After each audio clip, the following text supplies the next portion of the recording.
গণেশ 3 রাত 4 রাত ধরে ঘুমো না, অনেক দিন যাই তারি না কাজ, অনেক দিনের বেলায় বাস কাম তো এমনি যাইতাম না, ঘুম দিছি। আমার গণেশ কিতা করবো, এবারের গণেশ এবারে চিন্তা করবো। হ্যাঁ, এই গণেশের রাত্রে বেলা আবুর দেখা চাললে টাকুর খাইয়া পর্যন্ত মরে, ঘর ভাঙে, খাওয়ান খাইতে না, খাওয়ান না রাখলে এটি পর্যন্ত ভাঙা নষ্ট করে। হ্যাঁ, আসলে কোনো রাস্তা দেই না, কেউর কাছে কইলে কোনো বিচার আচার পাই না। আমার বিচার পক্ষ বিচার চাই আমি। গণেশ এখান থেকে যেন না থাকে উত্তর কৃষ্ণপুর, গণেশের জায়গা নেই। আজকে আপনারা কোন রাস্তাটা অবরোধ করছেন? এটা উত্তর মানে উত্তর কৃষ্ণপুর বটগাছ। আপনারা মূলত দাবি কি? হ্যাঁ, আপনারা মূলত দাবি কি? 3 দিন ধরে তো ভাঙতাছে, ওই কেউই তো আয় না। ফরেস্টার আয় না?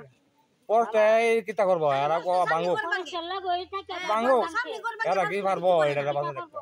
এটি ধরে নিতে পারে না, এরা সরকার পারে না, কোনটা ধরে নিতে পারে।